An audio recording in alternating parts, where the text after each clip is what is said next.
الحمد لله نحمده ونستعينه ونؤمن به ونتوكل عليه ونعوذ بالله من شرور أنفسنا ومن سيئات أعمالنا من يهده الله فلا مضل له ومن يضلله فلا هادي له وأشهد أن لا إله إلا الله وحده لا شريك له وأشهد أن محمدا عبده ورسوله أرسله بالهدى ودين الحق ليظهره على الدين كله ولو كره المشركون اللهم صل على محمد وعلى آل محمد كما صليت على إبراهيم وعلى آل إبراهيم إنك حميد مجيد اللهم بارك على محمد وعلى آل محمد كما باركت على إبراهيم وعلى آل إبراهيم إنك حميد مجيد أما بعد ألا إن خير الكلام كلام الله وخير الهدي هدي محمد صلى الله عليه وسلم وشر الأمور محدثاتها وكل محدثة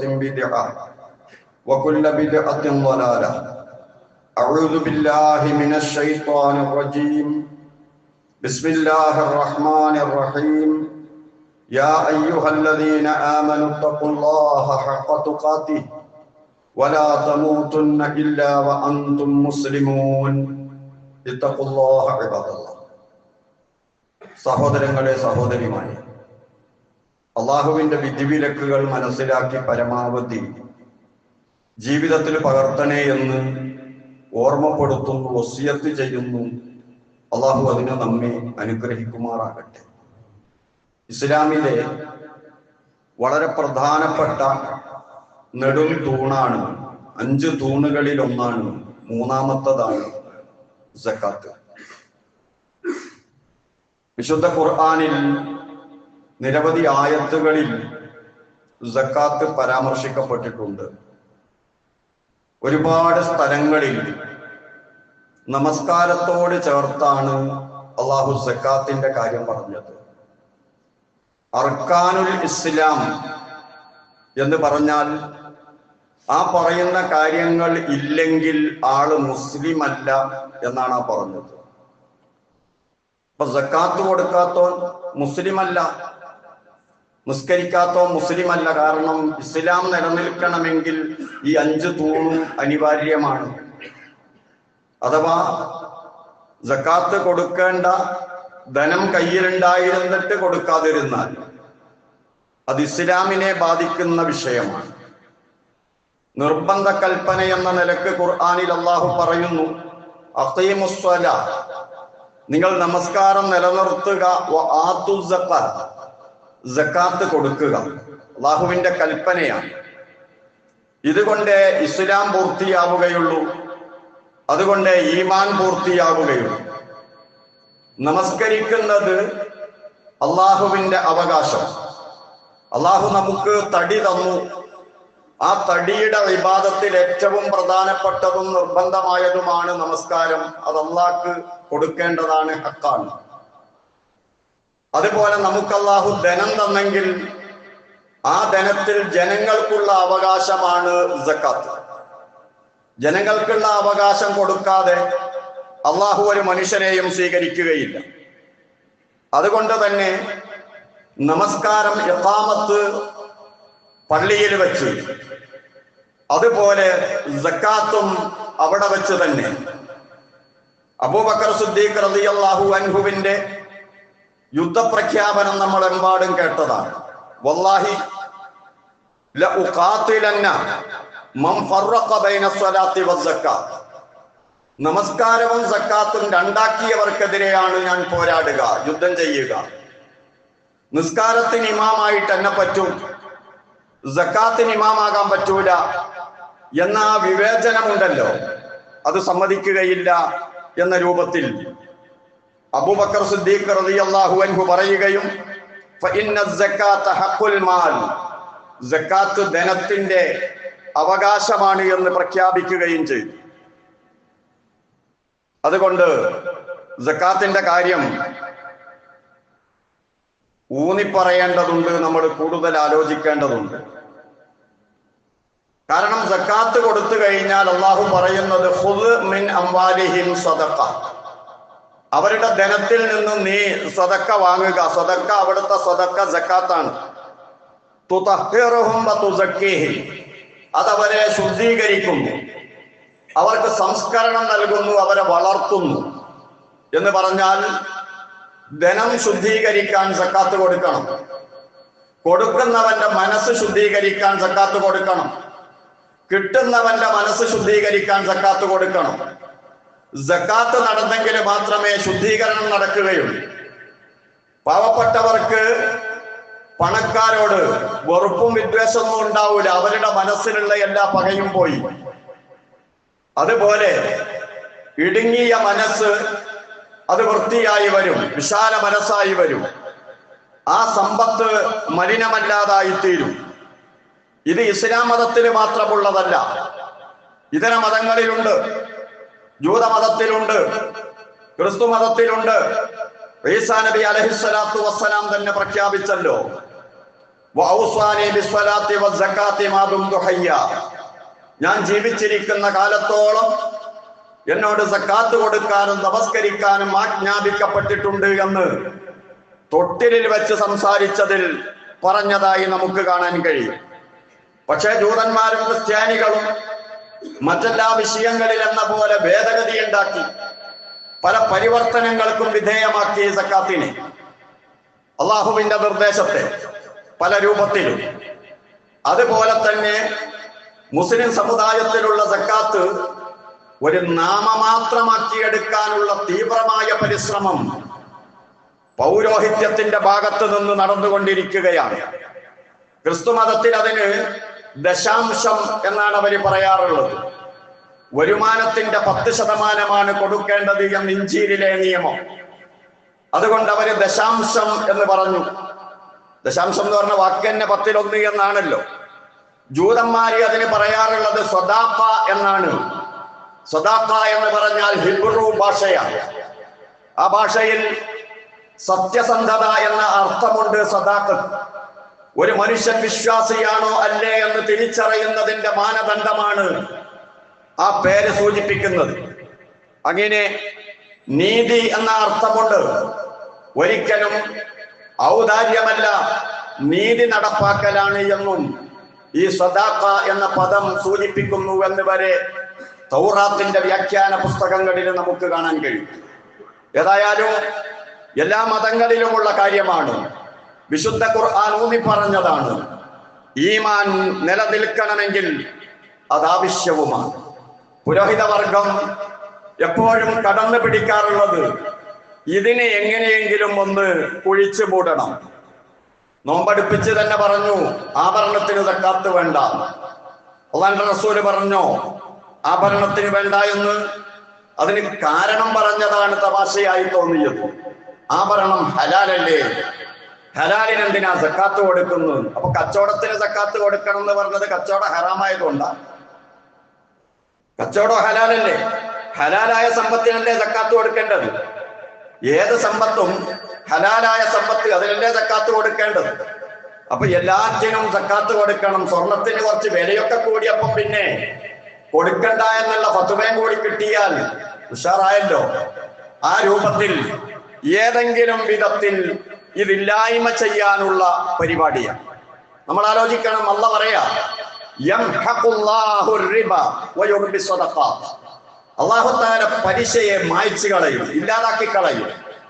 ആ ധനത്തെ തന്നെ ഇല്ലാതാക്കി കളയും. വയുർബി സ്വദഖാത്ത്, സദഖയെ അല്ലാഹു തആല വളർത്തിക്കൊണ്ടിരിക്കും. ആരാണ് വളർത്തുന്നത്? ആരാണ് മായ്ച്ചു കളയുന്നത്?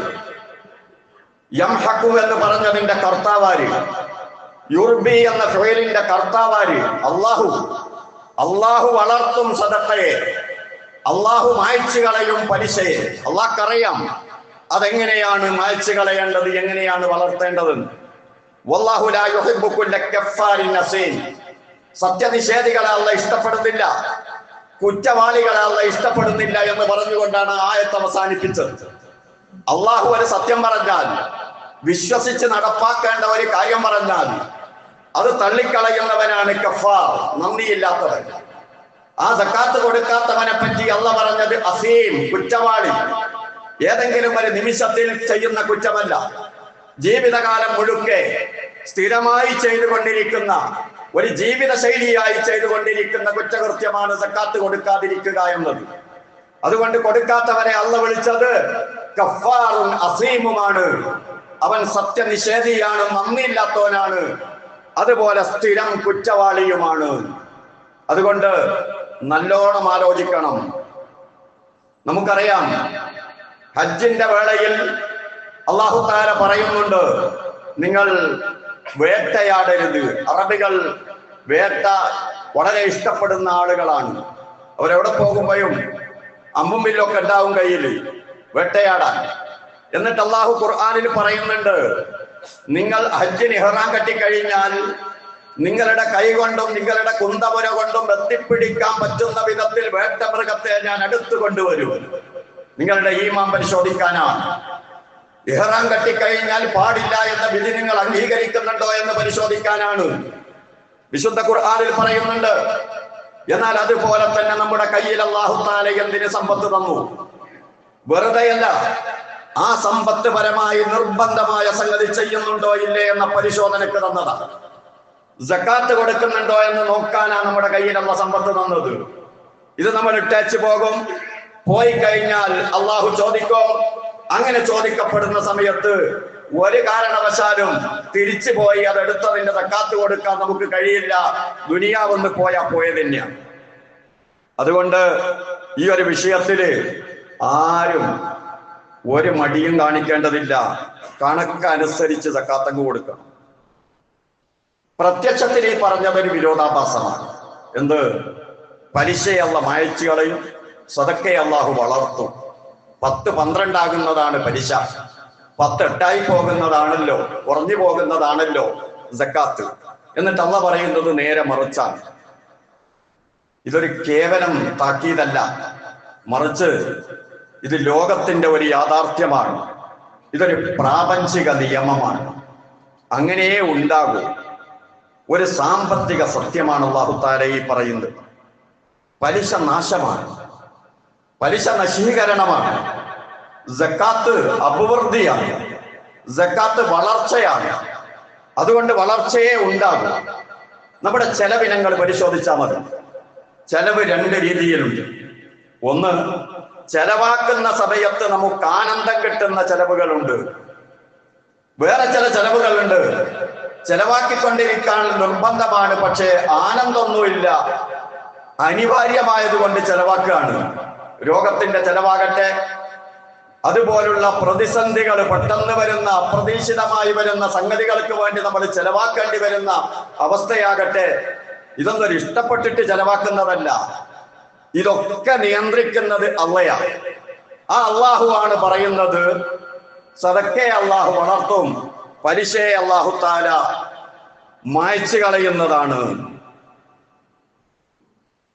അതുകൊണ്ട് പാവപ്പെട്ടവന്റെയും പണക്കാരന്റെയും ഇടയിലുള്ള സ്വാർത്ഥതയുടെ മതില് അത് തച്ചുടച്ചിട്ട് അവരെ കണ്ണി ചേർക്കുന്ന, അവരെ ഒന്നിപ്പിക്കുന്ന ഏറ്റവും നല്ല ഒരു സംസ്കാരമാണ് സക്കാത്ത് എന്ന് പറയുന്നത്.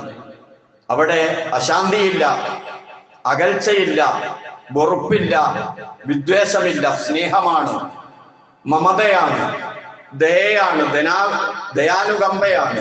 അങ്ങനെ എല്ലാവരും ചേർന്ന് നിൽക്കുന്ന ഒരു സംഗതിയാണ്. അപ്പൊ സക്കാത്ത് കൊടുക്കുന്നവന് യാതൊരു ആശങ്കയുമില്ല, കിട്ടുമെന്ന പ്രതീക്ഷയാണ്. പലിശക്കാരൻ എപ്പോഴും പേടിയാണ്, ആശങ്കയാണ്. ഈ ആശങ്കയൊന്നും സക്കാത്തിനെ സംബന്ധിച്ചിടത്തോളം ഇല്ല. അതുപോലെ തന്നെ അല്ലാഹു സുബ്ഹാനഹു വ തആല ഈ സക്കാത്തിനെ സംബന്ധിച്ച് നിരവധി സ്ഥലങ്ങളിൽ പല രൂപത്തിലും നമുക്ക് പറഞ്ഞു തരുന്നുണ്ട്. പല രാജ്യങ്ങളും ഇന്ന് സാമ്പത്തികമായ അടിമത്തത്തിലാണ്, കടക്കണിയിലാണ്. നമ്മുടെ കേരളം വരെ. എന്തേ കാരണം? കടം വാങ്ങിയിട്ടുണ്ട്. തിരിച്ച് പലിശ സഹിതം കൊടുക്കണം. അതുകൊണ്ട് രാജ്യത്തിന്റെ വരുമാനത്തിന്റെ നല്ലൊരു ശതമാനം പലിശ കൊടുത്തുകൊണ്ടിരിക്കുകയാണ്. അള്ളാഹുവിന്റെ ഈ വാക്ക് എത്ര പ്രസക്തമാണ്. കിട്ടുന്ന വരുമാനം മുഴുവനും പലിശ കൊടുക്കാൻ വേണ്ടി ഉപയോഗിക്കേണ്ടി വരുന്നത് എന്തുകൊണ്ടാണ്? അള്ളാഹു പലിശയെ മായ്ച്ചു കളയും. സമ്പത്തിന്റെ നാശമാണ് പലിശ എന്ന് അള്ളാഹു വിശുദ്ധ ഖുർആനിലൂടെ എത്ര സമർത്ഥമായിട്ടാണ് നമ്മളോട് പറഞ്ഞു തരുന്നത്. അള്ളാഹു പറയുന്നുണ്ട്, എന്തിനാണ് നിങ്ങളോട് പരസ്പരം സഹായിക്കാൻ പറയുന്നത്, സമ്പത്ത് ഒഴുക്കാൻ പറയുന്നത്? ഒരു കുറഞ്ഞ ശതമാനേ ഉള്ളൂ. നമ്മുടെ നാട്ടിൻ പുറത്ത് കൂടി ഒരു കനാലിൽ വെള്ളം ഒഴുകിപ്പോയാൽ പരിസരത്തുള്ള കിണറുകളിലൊക്കെ വെള്ളാണ്, അടുത്തുള്ള തെങ്ങിലൊക്കെ നിറയെ തേങ്ങയാ. എന്നാൽ ആരും മോട്ടർ വെച്ചടിക്കുന്നൊന്നുമില്ല, ആ കനാലിൽ നിന്ന് ചാല് കയറിയിട്ടുമില്ല. പക്ഷെ ആ നനവ് എല്ലാവർക്കും കിട്ടിക്കോളും. അതുപോലെ സാമ്പത്തികമായ ഒരൊഴുക്കുണ്ടാകണം. അതേതെങ്കിലും മേഖലയിൽ കുന്നുകൂടി ഒരു വർഗത്തെ മാത്രം കേന്ദ്രീകരിച്ച് നിൽക്കരുത്. അല്ലാഹു തആല പറഞ്ഞു, കൈലാ യകൂന ദുവലതൻ ബൈനൽ അഗ്നിയാഇ, സമ്പന്നന്മാർക്കിടയിൽ മാത്രം കറങ്ങിക്കളിക്കുന്ന ഒന്നായി ഒരിക്കലും സമ്പത്ത് മാറരുത്. ആ സാമ്പത്തികമായ ഒഴുക്ക് എത്രത്തോളം ഉണ്ടാകുന്നോ അത്രത്തോളമാണ് അഭിവൃദ്ധിയും ബറക്കത്തും ഉണ്ടാവുക. അത് പരിശോധിക്കാനാണ് അല്ലാഹു തആല സമ്പത്ത് നൽകിയിരിക്കുന്നത് എന്ന് വളരെ വ്യക്തമായി അല്ലാഹു തആല പറയുകയാണ്. പലിശക്കാരൻ വിചാരിക്കുന്നത് കടലിൽ നിന്ന് മീൻ പിടിക്കുകയാണ്, ഓരോന്നോരോന്ന് പറ്റ് അവന്റെ കൊട്ടയിലേക്ക് ഇടുകയാണ്. ശരിക്ക് പറഞ്ഞാൽ കടലിൽ നിന്ന് മീൻ പിടിക്കല്ല ചെയ്യുന്നത്, കടലിലെ ഉപ്പ് വെള്ളം കുടിക്കുകയാണ് അവൻ ചെയ്യുന്നത്. എത്രത്തോളം കുടിക്കുന്നോ അത്രത്തോളം ദാഹിക്കും, ദാഹം മാറൂല. അങ്ങനെ കഷ്ടപ്പെട്ട് മരിച്ചു പോകുന്നതാണ് എന്ന കാര്യം നമ്മൾ മനസ്സിലാക്കും. ഉമർ ഇബ്നുൽ അബ്ദുൽ അസീസിന്റെ കാലം, രണ്ടാം ഉമർ എന്നാണ് പറയുക. ഉമ്മ വഴിക്ക് ഉമറുൽ ഫാറൂഖ് റളിയല്ലാഹു അൻഹുവിന്റെ കുടുംബക്കാരനാണ് രണ്ടാം ഉമർ എന്ന് പറയുന്ന ഉമർ ഇബ്നുൽ അബ്ദുൽ അസീസ്. അദ്ദേഹം ഭരണം നടത്തുന്ന സമയത്ത് പണത്തിന്റെ ഒഴുക്കുണ്ടായി സമൂഹത്തിലൂടെ, സക്കാത്തിലൂടെ. ചരിത്ര വിജയമായിരുന്നു. കുറഞ്ഞ കാലം കൊണ്ട് തന്നെ ഒരുപാട് അട്ടിമറി വിജയങ്ങൾ അദ്ദേഹത്തിന് സക്കാത്തിലൂടെ ഉണ്ടാക്കാൻ കഴിഞ്ഞു. അദ്ദേഹം ആഫ്രിക്കയിൽ തന്റെ കീഴിൽ യഹ്യ ബിൻ സഈദിനെ ഗവർണറായി നിശ്ചയിച്ചു. എന്നിട്ട് ആഫ്രിക്കയിൽ നിന്ന് സക്കാത്ത് വാങ്ങി വിതരണം ചെയ്ത് അവസാനം സക്കാത്ത് സ്വീകരിക്കാനുള്ള ആളെ കിട്ടാതെ കുടുങ്ങി യഹ്യ. ഉമർ ഇബ്നുൽ അബ്ദുൽ അസീസിനോട് ചോദിച്ചു, എന്ത് ചെയ്യണം, അങ്ങോട്ടയക്കട്ടെ കേന്ദ്ര ഖജനാവിലേക്ക്? അദ്ദേഹം പറഞ്ഞു, ഇവിടെ വേണ്ട, ഇവിടെ ആവശ്യത്തിനും കഴിച്ച് കൂടുതലുണ്ട്, ഇഷ്ടം പോലെ ഉണ്ട്, അവിടെ തന്നെ ചെലവാക്കൂ. അങ്ങനെ അടിമകളെ വാങ്ങി മോചിപ്പിച്ചും പരമാവധി അതുപോലുള്ള പ്രവർത്തനങ്ങൾ ചെയ്തിട്ടും ആ നാടിനെ മൊത്തം എല്ലാവിധ ദാരിദ്ര്യത്തിൽ നിന്നും മോചിപ്പിച്ചെടുത്തത് ഈ ചുരുങ്ങിയ ശതമാനക്കണക്ക് പറയുന്ന സക്കാത്ത് കൊണ്ടാണ് എന്ന് നമുക്ക് മനസ്സിലാക്കാൻ സാധിക്കും. വിധവകൾക്ക് പെൻഷൻ ഉണ്ടായിരുന്നുവെന്ന്, വികലാംഗരായ ആളുകൾക്ക് സക്കാത്തിന്റെ മുതലിൽ നിന്ന് പെൻഷൻ ഉണ്ടായിരുന്നു, അനാഥകൾക്ക് പെൻഷൻ ഉണ്ടായിരുന്നു. അങ്ങനെ നോക്കാൻ ആളില്ലാത്തവർക്കെല്ലാം പരിശുദ്ധ ദീനുൽ ഇസ്ലാമിന്റെ ഈ സാമ്പത്തിക പദ്ധതിയിലൂടെ വലിയ ആശ്വാസം ലഭിച്ചത് നമുക്ക് കാണാമായിരുന്നു. കടക്കണിയിൽ അകപ്പെട്ടിട്ടുള്ള ആത്മഹത്യകളില്ലാത്ത കാലം. കാരണം കടക്കാരെ നോക്കിയെടുത്ത് കടം വാങ്ങുന്നത് അത്യാവശ്യത്തിന് വേണ്ടിയാകണമെന്ന ബോധവൽക്കരണവും ആ രൂപത്തിൽ കുടുങ്ങിപ്പോയവരുടെ കടം തീർക്കാനായി സക്കാത്ത് ഉപയോഗപ്പെടുത്തുന്നതുമെല്ലാം ഒരു സംഘടിത രൂപം അതിനുണ്ടായിരുന്നു. ആ സംഘടിത രൂപം നമ്മുടെ നാട്ടിലുണ്ടെങ്കിൽ വളരെ മെച്ചപ്പെട്ടു വരും നമ്മുടെ നാട്. ഈ നാടിലുള്ള പ്രയാസങ്ങൾ തീരും. അതുകൊണ്ട് നമസ്കരിക്കുന്നത് പോലെ നമ്മൾ സക്കാത്ത് കൊടുക്കേണ്ടതുണ്ട്.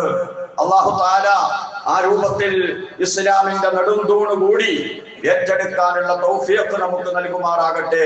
അഖൂലു ഖൗലി ഹാദാ വഅസ്തഗ്ഫിറുല്ലാഹൽ അലീം ലി വലക്കും واستغفره عني وعنكم وعن جميع المسلمين والمؤمنين اجمعين فاستغفروه انه هو الغفور الرحيم.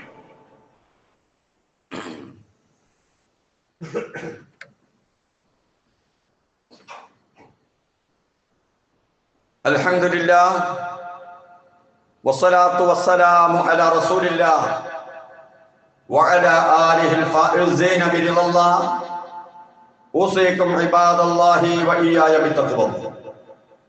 സഹോദരങ്ങളെ, സഹോദരിമാരെ, അള്ളാഹുവിന്റെ വിധിവിലക്കുകൾ സൂക്ഷിച്ച് ജീവിക്കണേ എന്നൊരിക്കൽ കൂടി എന്നെയും നിങ്ങളെയും ഓർമ്മപ്പെടുത്തുന്നു, വസിയത്ത് ചെയ്യുന്നു. അള്ളാഹു അതിന് നമ്മെ അനുഗ്രഹിക്കുമാറാകട്ടെ.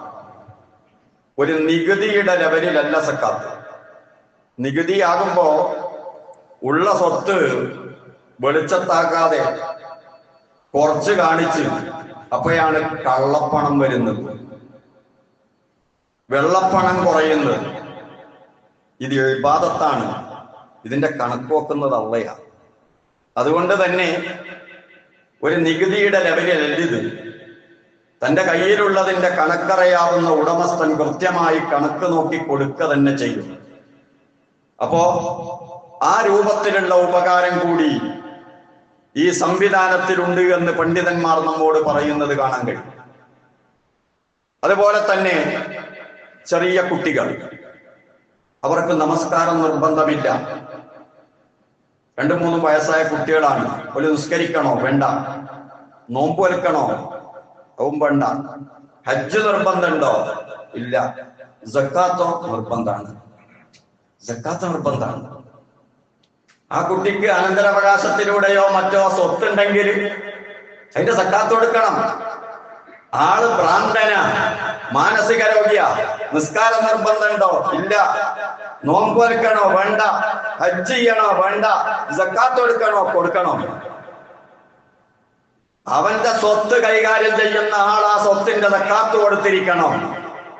ആരെ ഒഴിവാക്കുന്നില്ല. കാരണം ഇത് ശരീരത്തിൻ്റെതല്ല, ധനത്തിൻ്റെതാണ്. ധനുണ്ടോ? സക്കാത്ത് കൊടുക്കണം. അതാണ് ഇസ്ലാമിക നിയമം. അപ്പൊ ആ സ്വത്ത് കൈകാര്യം ചെയ്യുന്ന അവരുടെ രക്ഷിതാക്കൾ, ആ രക്ഷിതാക്കൾ ചിന്തിക്കും, അവരാലോചിക്കും. എന്താലോചിക്കും? വർഷാവർഷം സക്കാത്ത് കൊടുത്താൽ ഈ ധനം തിന്നു തീർക്കുന്ന ഒന്നായി സക്കാത്ത് മാറിപ്പോകും. അതുകൊണ്ട് ഇത് കെട്ടിക്കിടക്കാൻ പാടില്ല. ഇത് വിനിമയ രംഗത്തേക്ക് ഇറക്കണം. കുട്ടികളുടേതാണെങ്കിലും മാനസിക രോഗിയുടേതാണെങ്കിലും അത് കൈകാര്യം ചെയ്യുന്ന വിശ്വസ്തരായ രക്ഷിതാക്കൾ അതിനെ വളർച്ചയിലേക്ക് നയിക്കും. അതിനുള്ളതാണ് പരിശുദ്ധ ദീനുൽ ഇസ്ലാമിന്റെ നിയമം. അല്ലാഹു തആല പറയുന്നത്, നിങ്ങളെ തൽക്കാലം ഏജന്റാക്കിയതാണ് ഈ സ്വത്തില്, നിങ്ങളൊന്നുമല്ല. അൻഫിഖൂ മിമ്മാ ജഅലക്കും മുസ്തഖ്ലഫീന ഫീ, നിങ്ങളെ തൽക്കാലം ഏൽപ്പിച്ചത്, ഒരു ഏജന്റ് ആക്കിയത്, അതിൽ നിന്ന് നിങ്ങൾ സക്കാത്ത് കൊടുത്തുകൊള്ളണം. എന്നാൽ ഇത് കൊടുക്കണമെന്ന് തോന്നുന്ന ഒരു രംഗമുണ്ടെന്ന് ഖുർആൻ നമ്മോട് പറഞ്ഞു തരും. അല്ലാഹു ഓതിത്തരിക നമുക്ക്. വഅൻഫിഖൂ മിമ്മാ റസഖനാകും, നിങ്ങൾക്ക് നൽകിയതിൽ നിന്ന് നിങ്ങൾ സക്കാത്ത് കൊടുക്കണം, ചെലവാക്കണം. മിൻ ഖബ്ലി അൻ യഅതിയ അഹദകുമുൽ മൗത്ത്, നിങ്ങൾക്ക് മരണം വരും. ആ സമയത്ത് സമ്പത്ത് വിട്ടു പോവുകയാണ് എന്ന ധാരണയുണ്ടാകും. ഫയഖൂല റബ്ബി ലൗലാ അഖർതനി, ഒരല്പസമയം കൂടി എന്നെ പിന്തിച്ചിടുകയാണെങ്കിൽ, ഇലാ അജലിൻ ഖരീബ്, ഒരു കുറച്ച് സമയം, വഅസ്സദ്ദഖ വഅകും മിനസ് സാലിഹീൻ, ഫഅസ്സദ്ദഖ, ഞാൻ സക്കാത്ത് കൊടുത്തോളാം, നീ പറഞ്ഞതുപോലെ ചെലവാക്കാം, ഞാൻ സാലിഹീങ്ങളിൽ പെട്ടോളാം എന്ന് അല്ലാഹുവിനോട് പറയുന്ന രംഗമുണ്ട്. അതിന് റൂഹ് തൊണ്ടക്കുഴിയിലെത്തണം. വളരെ രഹസ്യമായി എന്തെങ്കിലുമൊക്കെ ദാനധർമ്മമായിട്ട് നമ്മൾ ചെയ്തു വെക്കണം. ഹലാലായ സമ്പത്തുനിന്ന് ആരും അറിയാതെ രഹസ്യമായ ധർമ്മം ചെയ്തു വെക്കണം നമ്മൾ ആഖിറത്തിലേക്ക്. എന്നാൽ രക്ഷപ്പെടും. രഹസ്യമായ ധർമ്മം എന്ന് പറഞ്ഞാൽ അതിന്റെ ഒരു വ്യാഖ്യാനം പറയുന്നത്, ആർക്കാണ് കൊടുത്തത് എന്ന് കൊടുത്തോനും മനസ്സിലായിട്ടില്ല, എനിക്കാരാണ് തന്നത് എന്ന് കിട്ടിയോനും മനസ്സിലായിട്ടില്ല. അങ്ങനൊക്കെ കൊടുക്കാൻ പറ്റും നമ്മൾ കുറെ ആലോചിച്ചാൽ. അല്ലാഹുവിന്റെ റസൂല് പറയുന്നത്, മൻ തസദ്ദഖ ബി അദിലി തംറത്തിൻ, ഒരു കാരക്കേന്റെ അത്ര ആരെങ്കിലും ധർമ്മം ചെയ്താൽ, ആർക്കാ കഴിയാത്തത് ഒരു കാരക്കേന്റെ അത്ര ധർമ്മം ചെയ്യാൻ? മിൻ കസ്ബിൻ ത്വയ്യിബിൻ, അത് നല്ല സമ്പാദ്യത്തിൽ നിന്നാകണമെന്ന് റസൂലുള്ള ഒരു ഡിമാൻഡ് പറയാതെ. ബുഖാരിയും മുസ്ലിമും നിവേദനം ചെയ്ത ഹദീസ, നല്ല സമ്പാദ്യത്തിൽ നിന്നാകണം. വലാ യഖ്ബലുല്ലാഹു ഇല്ല ത്വയ്യിബ. എന്നിട്ട് റസൂല് പറയാ, അള്ളാഹ് നല്ലതല്ലേ സ്വീകരിക്കുള്ളൂ, അതാ നല്ലതാകണം എന്ന് പറഞ്ഞത്. അള്ളാഹ് അവന്റെ വലത് കൈകൊണ്ട് തന്നെ അത് സ്വീകരിക്കും, പരിഗണന നൽകിക്കൊണ്ട് സ്വീകരിക്കും. പിന്നെ അള്ളാഹ് അതിനെ വളർത്തും, അതിന്റെ ആളിന് വേണ്ടി നാളെ പരലോകത്ത് കൊടുക്കാൻ. നിങ്ങളിൽ ഒരാൾ വളർത്തുന്നത് പോലെ ഫലുവഹു, അവന്റെ കുതിരക്കുട്ടിയെ. അറബികൾക്ക് വലിയ ഇഷ്ടമുള്ള സമ്പത്താണ് കുതിര. ആ കുതിരന്റെ ഒരു കുട്ടീനെ കിട്ടിയാൽ ഓമനിച്ച് അതിന് എന്തെല്ലാണോ കൊടുക്കേണ്ടത് ആ രൂപത്തിൽ വളർത്തും. എന്നിട്ടോ കമായുറബ്ബി അഹദുക്കും ഫലുവഹു ഹത്താ തകൂന മിസ്ലൽ ജബൽ, അതിനെ അല്ലാഹു ഒരു മലയോളമാക്കിയെടുക്കും. ഒരു കാരക്കയുടെ അത്ര കൊടുത്താൽ അള്ളാഹ് അതിനെ വളർത്തി ഒരു മലയോളമാക്കിയെടുക്കും. അതുകൊണ്ടല്ലേ അബ്ദുല്ലാഹിബ്നു മുബാറക് റഹിമഹുള്ള പറയാറുണ്ട്, വളരെ ചെറിയ അമലുകൾ നിയ്യത്ത് അതിനെ വളരെ വലുതാക്കും. വളരെ വലിയ വലിയ കാര്യങ്ങൾ ഉദ്ദേശശുദ്ധി ഇല്ലാത്തത് കൊണ്ട് അത് ചെറുതായി പോകും. അതുകൊണ്ട് തന്നെ നല്ല നിയ്യത്തോടുകൂടി ഹലാലായ സമ്പത്തിൽ നിന്ന് നാളെ ഖബറിലേക്ക് മഹ്ശറയിലേക്ക് എന്തെങ്കിലുമൊക്കെ ഒരുക്കി വെക്കണം. കാരണം പോക്ക് നിർബന്ധാണ്, മരണം നിർബന്ധാണ്. മരണം ഹഖാണ്, അൽ മൗതു ഹഖ്, അൽ ഖബറു ഹഖ്, അൽ ഹിസാബു ഹഖ്, അൽ ജന്നത്തു ഹഖ്, അന്നാറു ഹഖ്. ഇതൊക്കെ പരമ യാഥാർത്ഥ്യമാണ്. അങ്ങോട്ട് പോകാൻ ഒരുങ്ങണം. ഇതിനാണ് അല്ലാഹു ഈ കാര്യങ്ങളൊക്കെ പറയുന്നത്. അതൊക്കെ വിശ്വസിച്ച് അതിനുവേണ്ടി ആത്മാർത്ഥമായി പ്രവർത്തിക്കുന്ന മുഅ്മിനീങ്ങളിൽ അള്ളാഹു നമ്മെ ഉൾപ്പെടുത്തി തരുമാറാകട്ടെ. അള്ളാഹുവേ, ഞങ്ങളുടെ സദഖകൾ, ഞങ്ങളുടെ സക്കാത്ത് എല്ലാം നീ സ്വീകരിക്കണേ റഹ്മാനെ. സക്കാത്ത് നൽകാനുള്ള മനസ്സ് നൽകി അനുഗ്രഹിക്കണേ റഹ്മാനെ. ഈ ദുനിയാവ് മാത്രമാണ് ജീവിതം എന്ന് തെറ്റിദ്ധരിച്ച് വഞ്ചിക്കപ്പെടുന്ന ആളുകളുടെ കൂട്ടത്തിലാക്കല്ല റഹ്മാനെ. നീ തന്നതിൽ ബറക്കത്ത് ചെയ്യണേ റഹ്മാനെ. നീ ബറക്കത്ത് ചെയ്യണേ റഹ്മാനെ. ആപത്തുകളിൽ നിന്ന് കാത്തുരക്ഷിക്കണേ റഹ്മാനെ. മാരക രോഗങ്ങളിൽ നിന്ന് കാത്തുരക്ഷിക്കണേ റഹ്മാനെ. അല്ലാഹുവേ, സാമ്പത്തിക കടക്കണിയിൽ നിന്ന് രക്ഷപ്പെടുത്തണേ റഹ്മാനെ. ഹലാലായ ഒരുപാട് ഉദ്ദേശങ്ങളുള്ള കരങ്ങളാണ് നിന്നിലേക്ക് ഉയരുന്നത്, മനസ്സാണ് നിന്നിലേക്ക് ഉയരുന്നത്. നീ സ്വീകരിക്കണേ റഹ്മാനെ, പൂർത്തിയാക്കി തരണേ റഹ്മാനെ. അല്ലാഹുവേ, എല്ലാ കുറ്റകൃത്യങ്ങളും പുറത്തു തരണേ റഹ്മാനെ. അപാകതകൾ പുറത്തു തരണേ റഹ്മാനെ. നല്ലത് സംസാരിക്കാൻ, നല്ലത് വിചാരിക്കാൻ, നല്ലത് പ്രവർത്തിക്കാൻ തൗഫീഖ് നൽകണേ റഹ്മാനെ. ഹിദായത്ത് നൽകി അനുഗ്രഹിക്കണേ റഹ്മാനെ. ഒരുപാട് ആളുകൾ മരണപ്പെട്ടു പോയി ഖബറിൽ കിടക്കുകയാണ് റഹ്മാനെ. ഖബറിടം സ്വർഗമാക്കണേ അല്ലാഹ്. അവരെയും ഞങ്ങളെയും നിന്റെ സ്വർഗത്തിൽ ഒരുമിച്ച് കൂട്ടിത്തരണേ റഹ്മാനെ. കുടുംബസമേതം സ്വർഗത്തിലാക്കി തരണേ റഹ്മാനെ. അതിന് വേണ്ടതെല്ലാം നൽകി അനുഗ്രഹിക്കണേ റഹ്മാനെ. ഞങ്ങളുടെ കുടുംബത്തിൽ പ്രശ്നങ്ങളുണ്ട്, ആ പ്രശ്നങ്ങൾ ഉള്ളവരുണ്ട്. അല്ലാഹുവേ, തീർത്തു തരണേ റഹ്മാനെ. വൈവാഹിക ബന്ധം നിലനിർത്തി തരണേ റഹ്മാനെ. പല വിവാഹ ബന്ധങ്ങളും പല പ്രശ്നങ്ങൾ കാരണവും ഉലയുന്നുണ്ട് റഹ്മാനെ. എല്ലാം നീ എളുപ്പമാക്കി തരണേ റഹ്മാനെ. കെട്ടുറപ്പ് നൽകണേ റഹ്മാനെ. ഭാര്യ ഭർത്താക്കന്മാർക്കിടയിൽ ഐശ്വര്യവും യോജിപ്പും നൽകി അനുഗ്രഹിക്കണേ റഹ്മാനെ. വിവാഹപ്രായമെത്തിയ ആൺകുട്ടികൾക്കും പെൺകുട്ടികൾക്കും നല്ല ഇണയെ നൽകി അനുഗ്രഹിക്കണേ റഹ്മാനെ. اللهم اغفر للمؤمنين والمؤمنات والمسلمين والمسلمات الأحياء منهم والأموات. ربنا آتنا في الدنيا حسنة وفي الآخرة حسنة وقنا عذاب النار. ربنا تقبل منا إنك أنت السميع العليم وتب علينا إنك أنت التواب الرحيم. آمين برحمتك يا أرحم الراحمين.